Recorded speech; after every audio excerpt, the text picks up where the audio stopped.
Hello friends, कैसे हैं आप सब। I welcome you all to my YouTube channel stock trading simplified में। इस चैनल को क्रिएट करने का सिर्फ और सिर्फ एक ही मकसद है कि मैं आपको स्टॉक मार्केट को समझने का एक सिंप्लीफाइड तरीका बता सकूं और उसमें से हम लोग कैसे रेगुलर इनकम जनरेट कर सकते हैं वो सिखा सकूं। तो ये चैनल उन सब न्यू रिटेल ट्रेडर इन्वेस्टर्स के लिए है जो स्टॉक मार्केट को समझना चाहते हैं और उन सब ट्रेडर इन्वेस्टर के लिए है जो कोशिश तो कर रहे हैं काफ़ी दिनों से but they are not able to generate income और लॉस इनकर कर रहे हैं।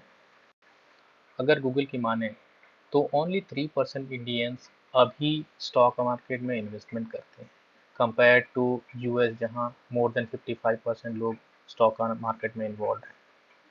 तो अपॉर्चुनिटी वाइज देखें तो अपॉर्चुनिटी इंडिया में काफ़ी ज़्यादा है कंपेयर टू अदर इकोनॉमी।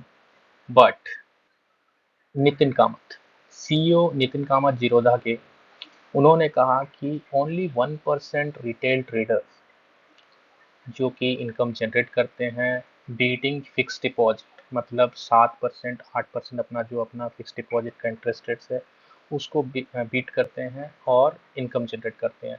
बाकी आइदर उससे नीचे हैं या फिर लॉस में हैं।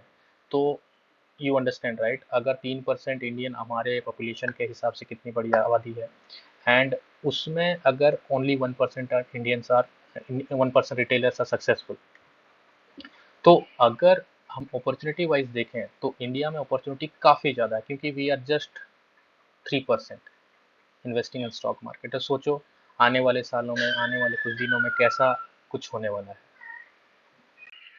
तो मैं यहाँ आप सबको A to Z of technical analysis starting, कैसे ट्रेंड लाइन ड्रॉ करनी है, कैसे सपोर्ट एंड रेजिस्टेंट ढूंढने हैं, कौन कौन से क्या इंडिकेटर्स यूज करने हैं नहीं करने हैं, सपोर्ट डिमांड जोन्स क्या होते हैं, सपोर्ट डिमांड डिमांड जोन्स का काम क्या होता है, ब्रॉडर मार्केट एनालिसिस कैसे करते हैं, मतलब यूएस मार्केट को देखते हुए, अदर इकोनॉमी को देखते हुए, अपने यूएसडी आईएनआर को देखते हुए, अपने क्रूड को देखते हुए, जितनी सारी कोरिलेटेड थिंग्स हैं जो कि हमारे स्टॉक मार्केट को इन्फ्लुएंस कर सकती हैं, उन सारी चीज़ों को देखते हुए हम लोग एक ब्रॉडर मार्केट एनालिसिस कैसे करते हैं कि कर सकते हैं कि मार्केट का अगला स्टेप क्या हो सकता है, किस डायरेक्शन में जा सकता है एंड एवरीथिंग। एंड उसके बाद sectoral analysis, that is very important.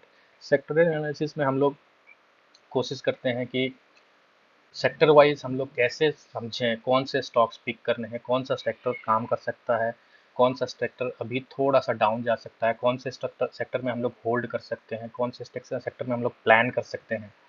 इन सारी चीज़ों को सेक्टरल एनालिसिस में हम लोग कवर करेंगे। एंड देन मोस्ट इम्पॉर्टेंटली हम लोग मार्केट को समझ गए, टेक्निकल एनालिसिस करके स्टॉक भी पिक कर लिया, एंड देन ट्रेड को प्लान कर कैसे करते हैं, ट्रेड को प्लान करने का सही टाइम क्या होता है, कैसे ट्रेड को प्लान करके हम लोग एक प्रॉफिट जनरेट कर सकते हैं। क्योंकि ये ऐसा सिचुएशन होता है कि अगर स्टॉक कंसोलिडेट कर रही है and that time if you are entering the market, अगर उस स्टॉक को लेने का प्लान कर रहे हैं या फिर एफ एंड ओ में ट्रेड करना चाहते हैं और मार्केट वहीं पे खड़ी हो जाती है, स्टॉक वहीं पे खड़ा हो जाता है, तो definitely you are gonna lose.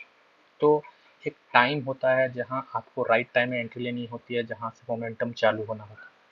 तो वहाँ किस समय में कैसे ट्रेड को प्लान किया जाए और किस समय में प्लान किया जाए वो इस टॉपिक में हम लोग समझेंगे। देन पोजीशन आएगी, किस कैपिटल बेस पे कितना बड़ा पोजीशन लेना चाहिए। सो इट इज़ नॉट कि आपके पास लाख रुपए है तो आपने 10 लाख का ट्रेड ले लिया या फिर 20 लाख का ट्रेड ले लिया, वो ऐसा नहीं होता है।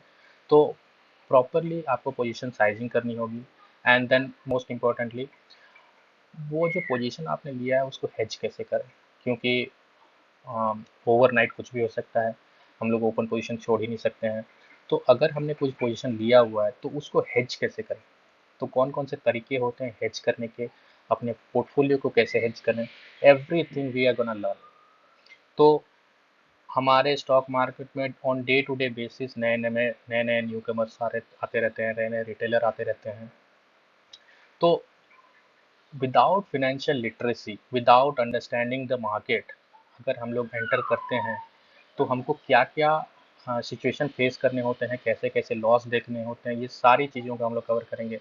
एंड विल ट्राई कि हम लोग जब भी मार्केट में घुसें और जब भी ट्रेड लेने का प्लान करें, हमारी अंडरस्टैंडिंग पूरी क्लियर हो और हम लोग एक प्रॉपर पोजीशन में रहें कि हम लोग को ये समझ में आ रहा है and this we should do and this we should not do.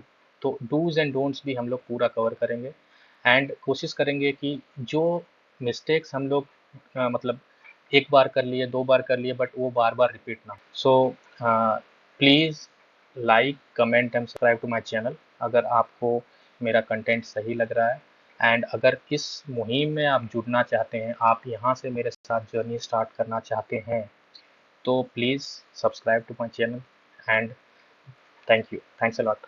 C you.